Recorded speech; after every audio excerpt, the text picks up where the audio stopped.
Hello everyone, আসসালামু আলাইকুম। কেমন আছেন সবাই? আশা করছি ভালো আছেন। আপনাদের দোয়া ভালোবাসায় আমিও ভালো আছি। সকাল সকাল ব্লগটি স্টার্ট করলাম। আশা করি আপনাদের কাছে আমার ব্লগটি ভালো লাগবে। যদি ভালো লেগে থাকে প্লিজ প্লিজ প্লিজ আমার চ্যানেলটা সাবস্ক্রাইব করবেন, পাশে থাকা বেল আইকনটি ক্লিক করবেন এবং আমার ভিডিওটির সাথে থাকবেন। আমি সকালবেলা ঘুম থেকে উঠে কি কাজ করি তা আপনাদের মাঝে শেয়ার করব। আপনারা ভিডিওটি দেখার অনুরোধ রইল। এই যে বেসিনে আর পাতিলা আর ওই যেগুলো ধুয়ে ক্লিন করলাম এগুলি সব গুছাবো, তারপরে বিছানা গুছাবো। দেখলেনই তো আমার বিছানার কি বিধ্বস্ত অবস্থা।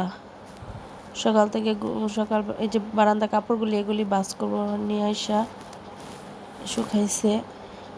সকালবেলা ঘুম থেকে উঠলে মানে ছেলে বাচ্চা কাচ্চাদের ঘরে এরকমই হয়।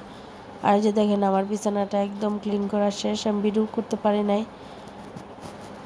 এই যে বিছানা গুছালাম, তারপরে বেসিনে হাড় বাতিল ছিল এগুলি ক্লিন করলাম।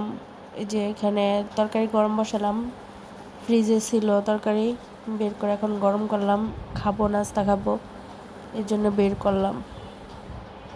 এই হলো আমার আজকে সারাদিনের কাজকর্ম।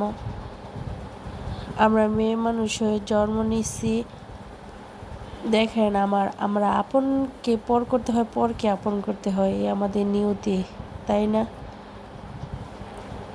এই যে দেখেন এইখানে ক্যারাম খেলতেছে।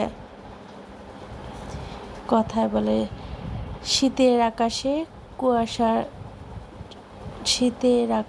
কুয়াশার চাদরে, মানে শীতের দিন আকাশ দেখবেন কুয়াশা কুয়াশা ভাব। আর ওই যে দেখেন ক্যারাম খেলতেছে এখানে, আমরা আমাদের ব্যালকনি থেকে দেখতেছি। আর সেই আগের দিনের স্মৃতিময় দিনগুলোতে ফিরে গেলাম। আমরা এই শীতের দিন র্যাকেট খেলতাম, তারপরে আমরা দেখতাম আমাদের বড় বড় ভাই ব্রাদাররা তারা র্যাকেটের ঘর করতো, তারা রাতের রাত এখানে র্যাকেট খেলতো, বলতো র্যাকেট খেলে শরীর গরম হয়। আর ওই যে দেখেন আমার সন্ধ্যার পরে মানে বাহিরের এই ভিউগুলো দেখতে আমার খুবই ভালো লাগে। আমি বারান্দায় অনেকক্ষণ দাঁড়ায় থাকি, দেখি। তারপরে কুয়াশাচ্ছন্ন দিন, আমার কাছে খুবই ভালো লাগে এগুলি দেখতে। মনটা কেমন স্নিগ্ধ হয়ে যায়, মানে কোথায় যেন হারিয়ে যায় কোনো অচেনা দেশে। মানে কি বলবো।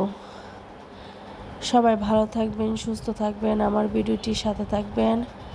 আর প্লিজ প্লিজ প্লিজ আমার চ্যানেলটা সাবস্ক্রাইব করবেন। আল্লাহ হাফেজ।